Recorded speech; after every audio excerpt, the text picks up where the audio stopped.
This is the type of movie they just don't make anymore, honestly. But with its scarcity nowadays, it gets it to have a little bit of an inflated rating. Top Gun Maverick. Now, the movie that has literally hit the world by storm, one of the best, grossest selling... It is the highest grossing movie right now in the entire world. But is it all that it's hyped up to be? Like, if you look on Rotten Tomatoes right now, the critic score is like 97%, and the audience score is like 99%. That's insane. That means that they think it's perfect, almost. But, I don't think so. Now, just for reference, a week ago I watched the original Top Gun 1986. And I really enjoyed it. I really loved how it was able to not take itself so seriously and just show action in a true form without being too cringy, with getting good character development, just like being a good movie, even though it didn't have a plot. So I said back then, in my previous video, that if they had made a plot, it would have been a much better movie if the plot wasn't like this tiny. And they listened. Ironically, Top Gun Maverick does have a bigger plot than Top Gun 1986.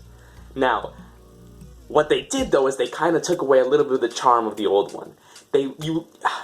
All the recruits, you kind of, besides the obvious one, Goose's son, you kind of just lose, like, the flair. Like, they kind of fade away into the background when you forget about them. In the old one, yes, each character kind of had their strength, and it was kind of just like, even though they're focusing on Tom Cruise, you still kind of felt that the characters were developed a bit. But the other characters just kind of just faded away. You could have had more development on Phoenix, you could have had more development on Hangman, but they were just kind of just there, just to be there, honestly. And all the others, I can't even remember their names. That shows how insignificant they were. But besides Rooster and Maverick, which, honestly, I don't mind that those are the far fronts. They should be. The rest of the characters in that class kind of just fell flat. Now, Top Gun Maverick has this thing where it gives a little bit of a nostalgia bait, but it does it well. Where in the beginning of the movie, it makes sure you know that this isn't just a reboot and it's actually a sequel, because it doesn't say Top Gun 2, and it says Top Gun Maverick. So it's really showing that in the beginning, and it really does it in a nice way.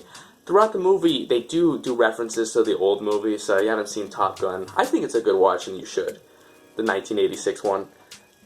But it does feel a little bit that they're trying to take parts of the old movie and just stuff it back into the new movie just for the nostalgia, which they do mostly successful. I'll give them the credit for that.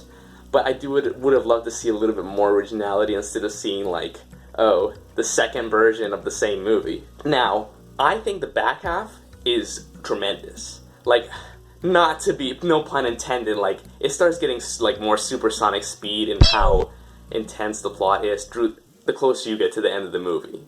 The more intensity, the more emotions get played, and I really appreciate that. So please tell me why they have this pointless love scenes. I understand. There was a love interest in the first movie, and they have to continue it.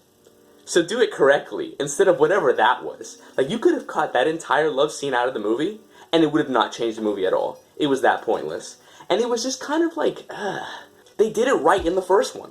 Like, this one, it just felt so pointless. It just felt like they had the character just to have the character. Just because it was a famous actress, they wanted to have her. And it was funny because the old actress did not get the callback because apparently she's like fat and ugly now. And even an article I read literally said that I'm okay with not getting the callback. I'm kind of fat and ugly now. Really, don't be so hard on yourself. You don't have to be a supermodel to come in these movies. Okay, maybe you do. But in reality, it shouldn't be like that. Like, she's supposed to be like 50s in the time frame is 30 years later. So of course you're gonna age. It's okay if some of the characters don't look like supermodels. They're supposed to be 60 or 55 or something. Like, it's okay. But you know what? I respect they wanted to have that actress. If they can get that actress, it's fine. It was just so pointless. Little tangent. Overall, though, I kind of, it's hard because people are so ravishing and raving this movie, and I'm just like, it's good, but it's not, like, perfect. Like, the characters get lost. Like, the plot takes a little bit to develop. You kind of, like, I said that they don't do the nostalgia trip too bad. and they do it pretty effectively, but at the same time, you can kind of get to some points where it's like, yeah, we get it. You like Top Gun 1986. Have some of your own part of the movie. And to a certain extent, they did, but at certain points, they were starting to get lost. So, I'd have to give it a light 8, which, oh my gosh, I didn't give it a 10. I didn't give it a 10. Aww.